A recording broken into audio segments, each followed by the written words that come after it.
So this is one of my all-time Grail knives. This is an original Kaiser Escort. Yeah, it's a frame lock. It is not a clutch lock, axis lock, whatever. Dirk Pinkerton design. This one actually came in titanium, an S35, and this DLC coating. But the video is really not about this knife. What this video is about is what do you do when you have like this favorite knife and it's kind of a grail. So like, do you put this in your pocket? That's the question. Do you take the grail and put it in your pocket? I think there's a couple of options that we have, especially with some of the right manufacturers. Because what happens is when they make something good, then they bring it in another version, right? So then here's the Escort, aluminum scales with titanium liners and CPM 20 CV steel. Where is it? There it is. It's up there. And so they brought another model, but they brought it with their axis lock, clutch lock, whatever Kaiser's calling it. I don't even know. I don't even get in those weeds anymore because I don't care. It's just silly that they're all not just called the same thing. I get it. They all have their own version of it. But so then they drop another version. But it's nice, so do you put it in your pocket and beat it up? Or they bring another version that's got paper micarta and 154 cm steel. It's got kind of that same clutch action, axis lock action. Not kinda, I mean, it's actually got that same action. Same pocket clip, basically, same ergonomics. And if you go back to the original, minus the flipper tab, same blade shape, same handle shape. I mean, it's very similar. But then they bring another version that's got burlap micarta. Same action, same blade shape. And this one is also in 154 cm. So now I've got, like, there's 4 options here. So do you carry the really nice one and beat it up? Because, of course, the minute I put a knife in my pocket, I'm going to need it. I'm going to use it. And, once I'm in that spot, it's really hard to not use the knife, right? Like, once it's in my pocket, I've ruined more good knives. It's like having, I don't know, like I go way back. I had a pair of snakeskin cowboy boots way back in the day. And, like I was so happy to have them, man. And inevitably, I wore them to like a keg party, out in the field or something. And man, they got so trashed that night wearing them out in the dirt. It's kind of like that. Like, if I put it in my pocket, it's going to get used. And so then that next version, man, it is really sweet. But again, I don't want to beat it up. And then I've got these two 154 cm versions. I could downgrade and go with these. Well, there's another alternative. And that alternative is to find one of the nicer versions used and make sure that it's up to snuff. Clean it up. Refurbish it if necessary. And take a nicer version of the knife and clean it up and put it in your pocket. And so that's what I'm going to do here today with this used piece is I'm going to check the blade. I'm going to check this knife in, and I'm going to make sure that it's in good shape because I got a great deal on it used. It's a used knife. I don't think it had a box, all that. But I got it for a really good price. good enough that I think I'll clean it up and put it in my pocket. But would me personally, would I ever put this one in my pocket? I mean, I get the whole philosophy, like, why own it if you're not going to carry it? Well, I get that, but yeah, I can't bring myself to carry this one. I just can't do it, man. Like if it had a bunch of snail trails and stuff on it, and scratches on the blade and chips and dings, and the pocket clip was beat up, I'd never forgive myself. Yep. Because I also am a collector of knives, and if I'm going to collect them, it'd be like having a 70 Chevelle and then, deciding to go drag racing on a dirt road with it. Yeah, all your original paint and all that dust. Yeah, So, yeah, this one is most definitely going to get a set aside. This one is also brand new, never been carried, never been cut, just a collector. So it's also going to get put aside because it's phenomenal in that aluminum form with the 20 CV. It's phenomenal. The action that they put in these is wonderful. This rich light version, I mean, it's back out. You can find these now. Um, so it's not rare or anything, but it's a great little knife. Now, would I carry this? Maybe. It's readily available. So, would it hurt my feelings to put this in my pocket? Nah, it's not my favorite because that rich light is slick. Yep, it's slick. And looking at this pocket clip, I may have carried this knife. I think I did. I think this knife did get in my pocket. Um, Not a huge fan of that rich light though. It's too slick. Well, this is a brand new knife right here that I borrowed from Timber's Edge Knife. They sell these. Yep, they sell these and they sell these brand new. Yep, both of these are over there. Both of them are 154 cm. One's burlap micarta and the other is rich light paper micarta. But other than that, except for the DLC coating on the blade, they're exactly the same. Yep, same thumb studs, same lock mechanism, same ergonomics, same pocket clip. Yeah. So yeah, you can find both of these over at Timber's Edge Knife, and it's a great alternative to these expensive versions. Like these right now, if you could find these because they're out of production, if you find these new, like this one, 200 bucks maybe, which is crazy because I didn't pay that for it. I bought that back when they were available, and they weren't going for that. But these are very affordable. They're over there at Timber's Edge.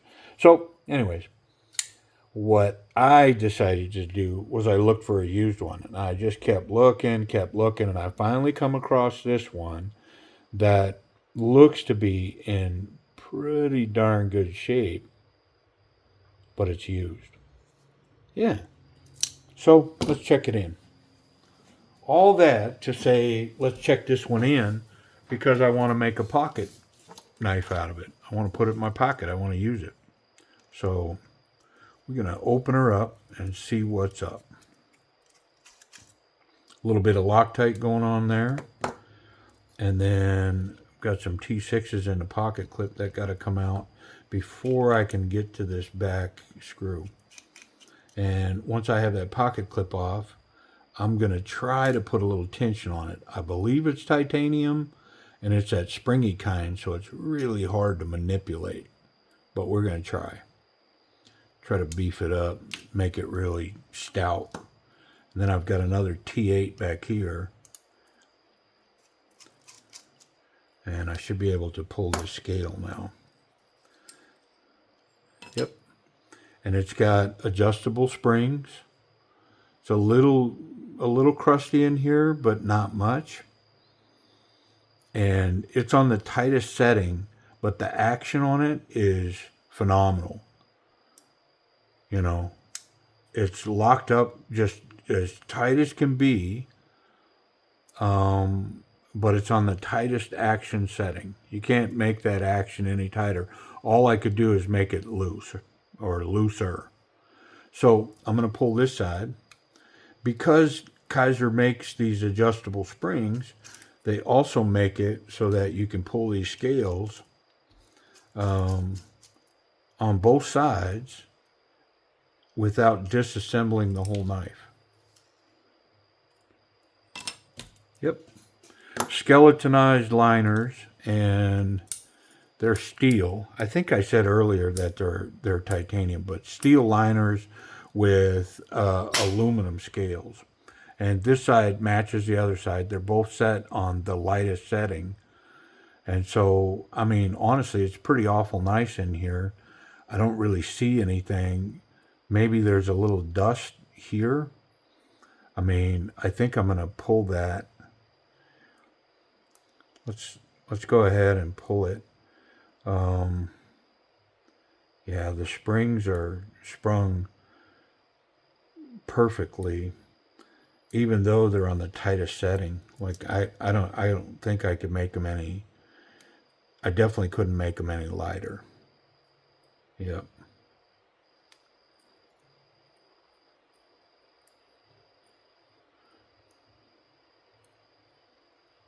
Come on, man. Come on, man. How about this? We'll just take the bar out. And then I need to pull this screw from one side. And we'll be able to take off the bearings and the blade and just make sure everything's clean in there and up to snuff. And with these adjustable like this, it's super easy to take these apart and put them together, like really easy. So we're kind of dry in here with the bearings. I'm going to go ahead and pull this. That's the center pivot. It takes a screw from both sides.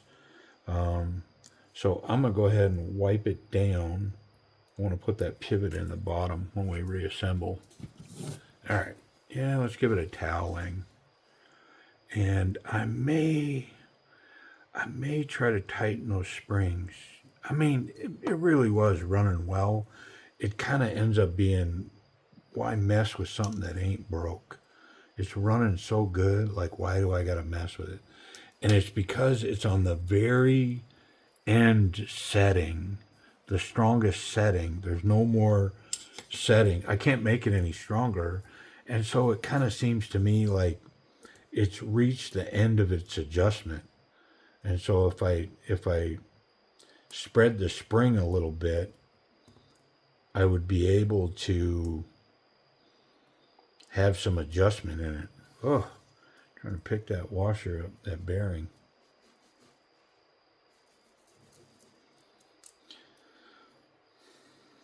I mean, you know what I mean? It's on the last adjustment. There's no adjustments left. And it kind of makes me feel like, well, if I spread that spring a little bit, maybe I can go one hole over and I'd be able to create an adjustment in it. Where right now, I mean, it's really good, but I can't make it any tighter or stiffer in the action. How about I say it like that? I do want to clean this.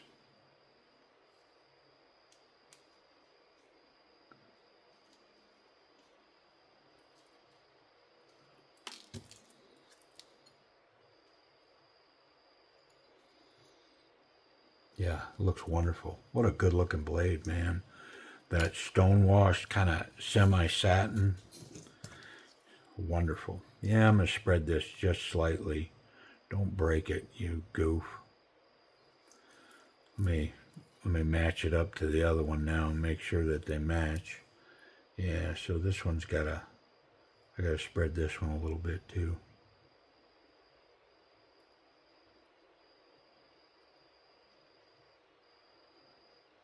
There we go. All right. Well, we're wiped down. Springs are adjusted a little bit. Let's put it back together. I'm going to start with, yep, this side right here. And what I'm going to do is I'm going to put this pivot in. It only goes in one way, right there. I'm going to put that pin in.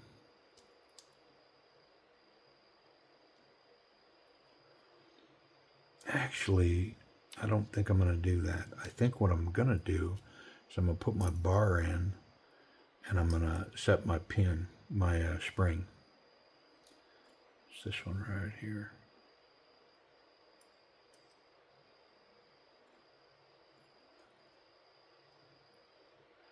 No, it ain't neither. It's the other one. Loser. Doof. Doofus. Let's try it again.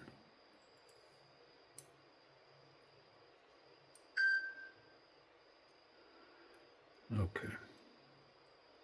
Now, I'm not going to go to the end. I'm going to go to the second to the end. So I have a little bit of adjustment left in there. Okay. So now I can set that like so. Let me think to myself. I think what I'm going to do is I'm going to go ahead and just put my scale on. Yep. Which will hold that spring in place. And then I can run the pivot. I can put the pivot in here and put the screw in. Yep. And that'll hold this whole side together.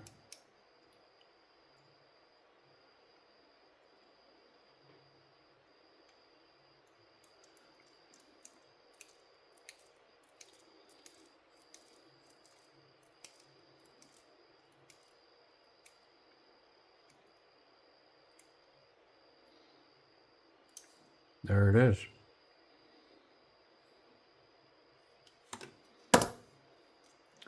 Wonderful. Let's go ahead and put a bearing on. A little bit of lube. Not much. A little pivot pin in there, or stop pin.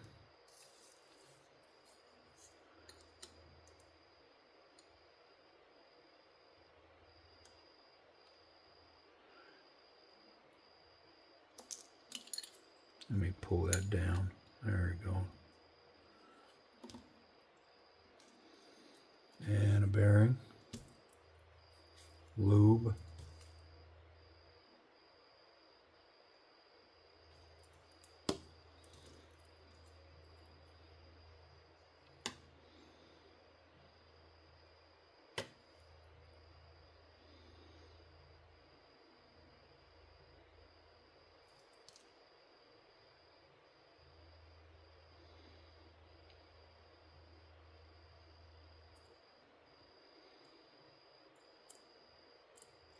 I think what I need to do is put a screw in right there to hold that down.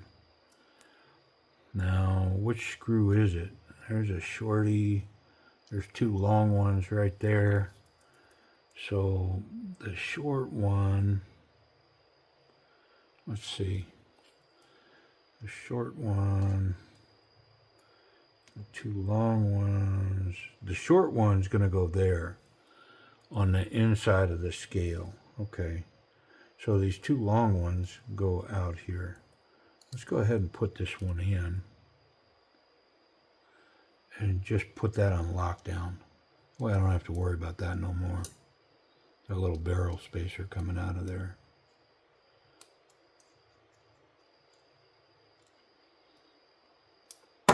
There we go. All right. Well, I'm going to mount up my other spring. I take that back. How about this? Let's get this on first. Who's on first?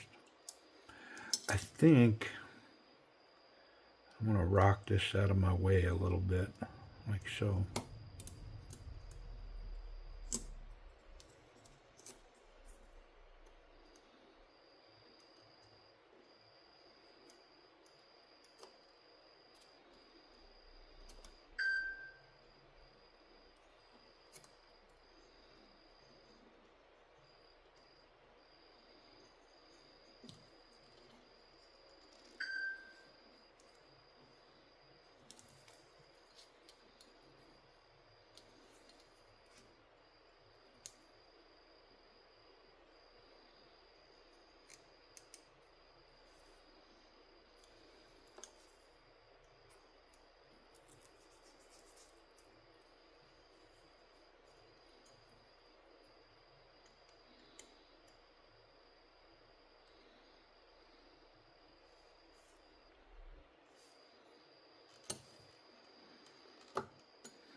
Ugh, it's being stubborn.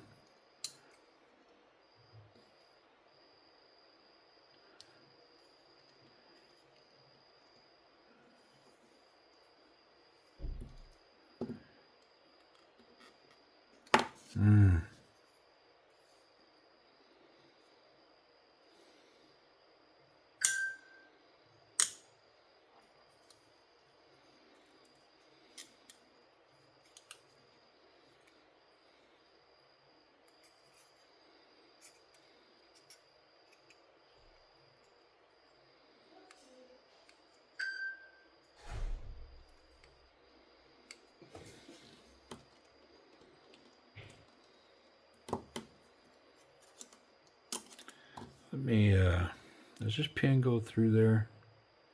It does not. It doesn't go through. So it has to be in place. So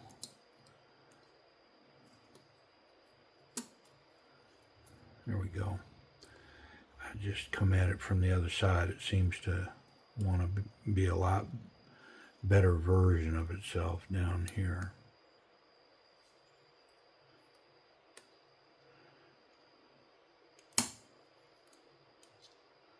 I say that.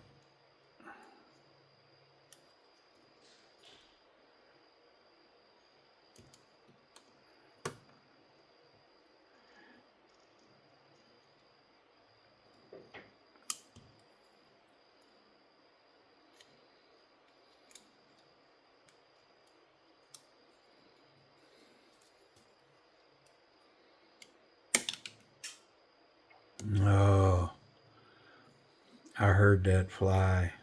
That's not good. I mean, that thing bounced off of 4 or 5 things.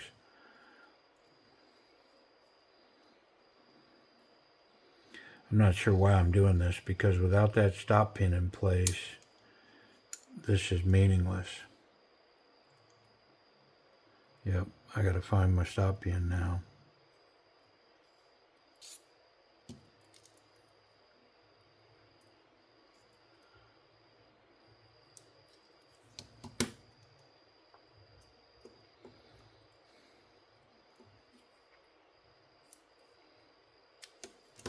All right, well, let me find it. Oh, goodness. I mean, I forgot to turn the camera back on, but I did find the pivot or the stop pin. It was in the first place I looked, actually. Just sitting right there waiting on me.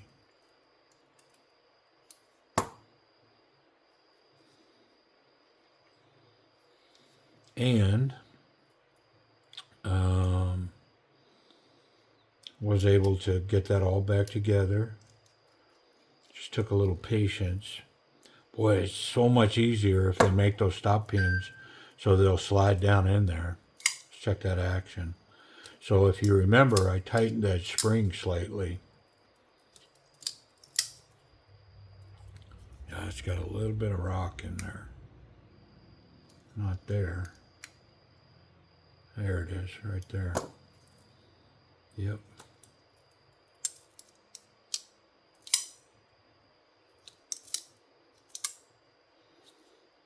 Nice. All right. I'm going to put a little tension on this pocket clip since I got it off here. And we know how I like my pocket clips. I like them extra tight. Okay.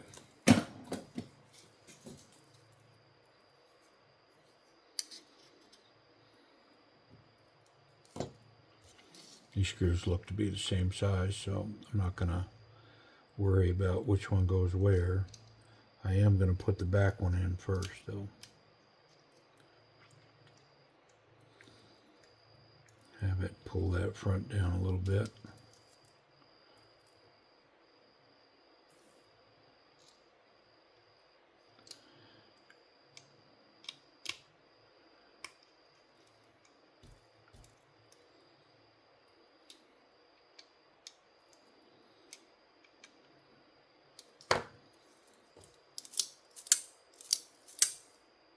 Oh, so nice.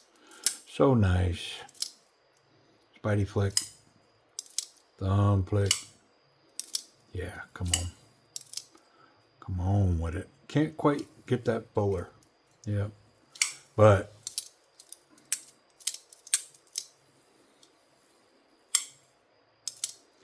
I mean, I almost feel like I could lighten that up just slightly. Let me feel this one.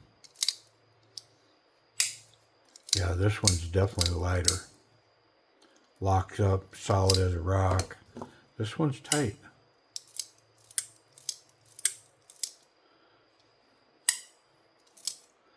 I'm going to leave it for now, but I think I may come back and take that back. I'm just going to do it. I'll be right back. Okay, now that everything's together, to adjust that, I just got to move that one hole like so. And then it goes right back together. So I'm going to do this side. I'll put it back together. I'll do the other side. I'll be right back. Okay, much better. Much better. Thumb flick, spidey flick, slow roll, drop shut. Yeah. Oh, it's a pleasure to run these knives. No wiggle, nothing. Wonderful. All right. Well, I'm going to check the pocket clip real quick. Make sure it's got the tension that I desire. And then I'm going to check that blade. Make sure it's sharp. And we'll call it pocket worthy. How about it? Standard jean size. Oh yeah, it's got good tension. Wonderful. Yep, I dig it. Very nice. Good tension. Thick stuff. Yep. Very good. I mean, I don't need to check these for safety, but I'll look. Yeah, the tip's recessed. The clip's awesome. Can handle this knife any way I want. And it's got great retention on the bottom down there. It's all held by those two springs. Sharpness. The knife kind of looks like it's been sharpened. So I'm going to say that it has. And if it's a good edge, I'll probably leave it be. Put it to work, man. I mean, I don't know if it has or not. Sure looks good though, but let's check it for sharp. Yeah, it's crazy sharp. I don't need to do nothing to that edge, so we can wrap up. I could go with either of these because these are available. These aren't available, and these definitely aren't available. So, you know, a lot of times we can find these knives that we really like, and they have alternatives. You know, less expensive models, less expensive steel, and to be honest, like some of these you can find them in D2 steel, especially in the Tucson's. Like in the Tucson's, they got the higher end models in M390, S90V, some of those steels. But then there'll be a version that's D2 with the exact same titanium, same everything, but just D2 steel. And one of the options, though, is to find the one you want and to look for a used one and buy one used. I'm going to use this one, so I don't care if it's got a box, right? All right, well, I'm going to wrap up. This one's going to find its way in my pocket. I haven't carried one of these in a long time. I think I carried this one for a while. But now I've got one of these. Yeah, very cool. All right, y'all. Well, I appreciate you watching. And until next time. Just a quick wrap up on the end of this. This isn't a new concept for me, so this is actually in my pocket today. This is a Momentum in M390, and I have another one of these that is brand new, but I'm not putting that in my pocket. So I found a used one that, the pocket clip was kind of beat up, and so I tumbled it. The edge wasn't great, and so I sharpened it. And so this one's actually in my pocket today. There's another example. I do this a lot.